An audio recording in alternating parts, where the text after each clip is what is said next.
Yes, sir. Yes, sir. What's going on, everybody? Thank you for joining me on my channel. It's your boy, LKJIMMY. And today we are inside of Studio One.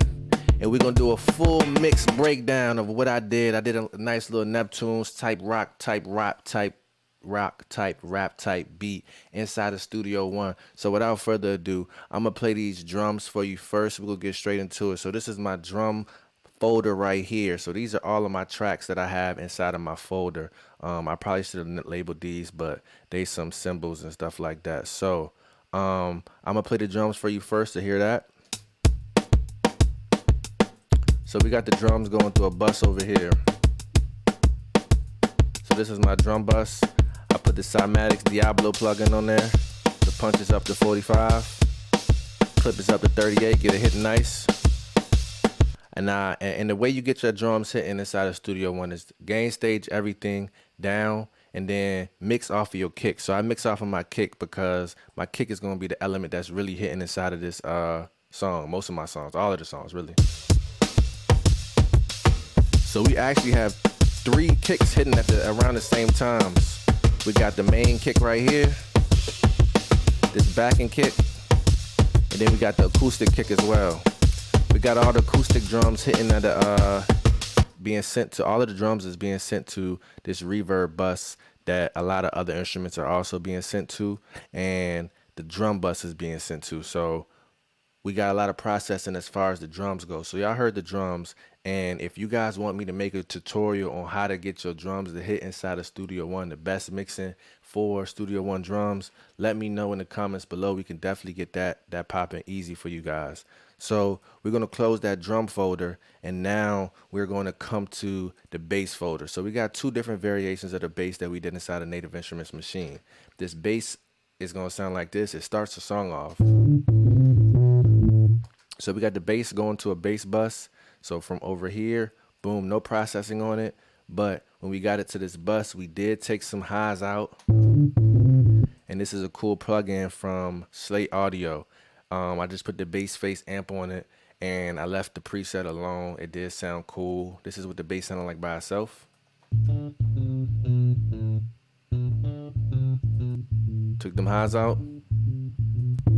And now we got it right here. So hit it with the drums.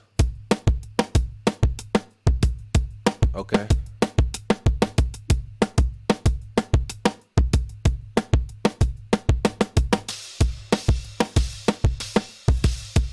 And now the bass is coming back in.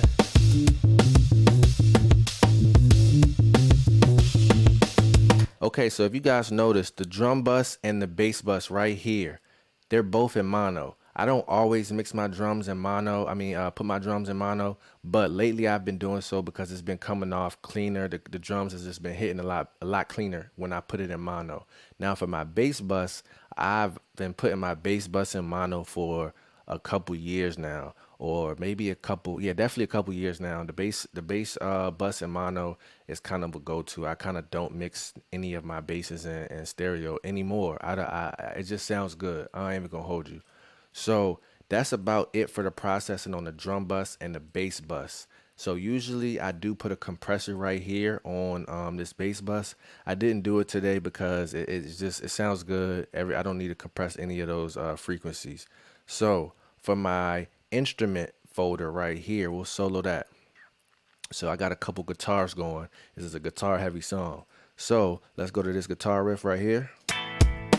Fat channel, no high pass filter. We do got a fat compressor hitting at about 5 to 3 in that 5-4-3 area.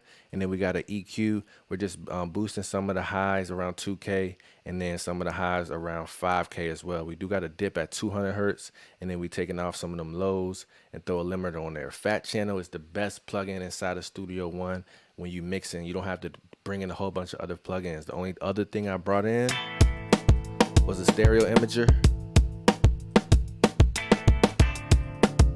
That's how it sounds by itself. Brings it to your face a little bit more. Then we got that bass coming back in. So now we got this plug guitar.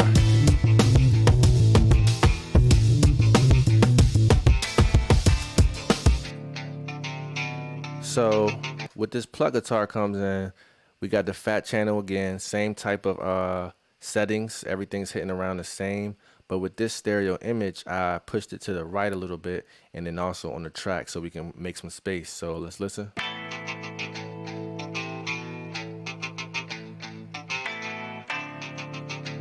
It sounds good. Space-wise, you can hear it. Make sure y'all got your headphones on. So we're gonna skip to this last part when I got a funky melody from these are all guitars out of Native Instruments machine. So when they all hitting at the same time, we got the funk melody pushing to the left. Same settings as far as on the fat channel, around the same settings, but the difference is, like I said, is that stereo image. We're gonna make some space, push it to the left, push it to the left on the bus, on the track as well. So this is all three elements hitting at the same time. We're not gonna hear no clashing.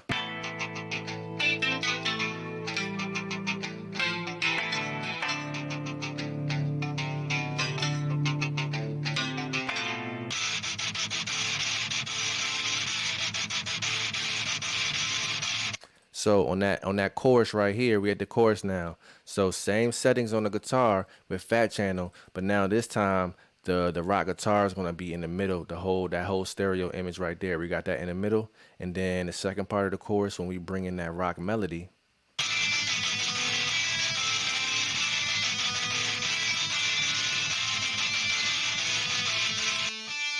This right here, it's hitting on the left side of that guitar. A lot of times what you can do, you could put a pan-o-matic on there. So let's, for example, if we wanted to push this in the middle, and we'll come right here and type in pan. Pancake is a good automated stereo freaking, you know what I'm trying to say. It goes from left to right. So if we put that on there.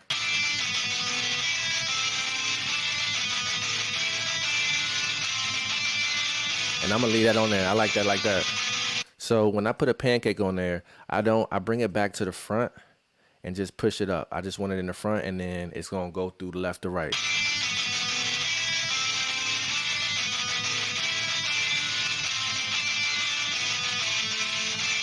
All right, so that is the bulk of the actual mix of the song. So we do have, like I said, we got things sent to different reverbs. I don't have any actual instruments tracks sent to any reverb because on the actual instrument track, I'm going to put a reverb on. We're going to send a reverb to from the whole bus. So that was super easy. We just click and dragged it from another track. So now when we listen to the instruments.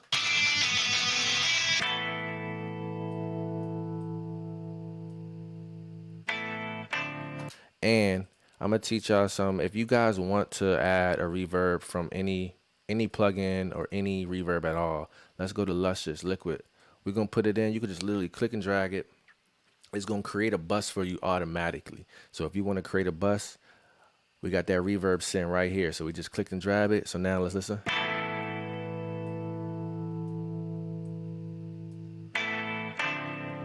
I like that.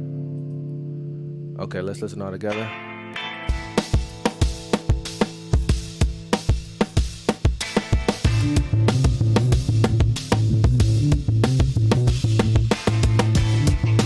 All right, so all of that's hitting good. So I'm gonna give y'all some juice for the mix bus. The mix bus juice is basically this. Not virtual instruments. Slate Digital has a great preset for their mix bus. Mix bus stripped, super good. We're gonna leave this compressor right here at the same for now, and then we're gonna go to that top and bottom EQ, and then from right there we're gonna do the mix 3D preset on this FG Bomber, and that's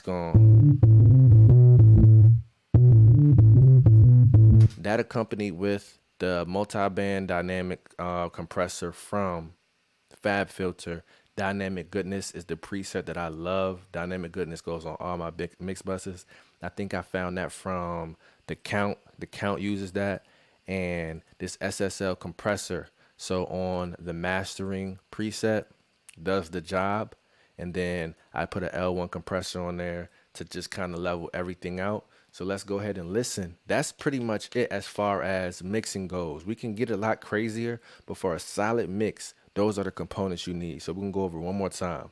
For your instruments, you want to make sure you get a fat channel on all your instrumentation, because fat channel has literally every single thing you need. You can add different saturated plugins and stuff like that, but as far as the bulk and the base of your mix, fat channel is going to be that plugin for you. Stereo imaging is always important because you want to, that's going to create that space of for the song, for the artist, for the instruments. If you're using good drum sounds, you really shouldn't have to do too much EQing. You might do EQing for certain type of styles and certain type of tastes, but as far as actually getting the sounds to hit the way you need them to hit, if you're using dope drum sounds, you shouldn't need to do too much EQing. We could put a compressor on this, but we're not going to today. And other than that, man, I think that's it. On the instrument bus, let's show you the instrument bus. We got a fab filter taking out those lows on the instrument bus. On the instrument bus, we have an expanded side dynamics preset on the mix bus setting of the multi-band compressor from Fab Filter. That's dope. It's going to bring out the high frequencies, low frequencies. It's just going to bring them out on the side of your headphones, on the side of the speakers. And then I have that dynamic goodness. And then we got everything smoothed out with a CLA compressor from Waves. Hey man, that's the song, man. That's everything. If you guys don't need this template, let me know. If you guys want to see more mixing inside of Studio One. Other than that, man, be blessed. Highly favored. Love y'all. Like, subscribe, share, comment below what you guys would have added. Let me know what you guys want to see next. Peace.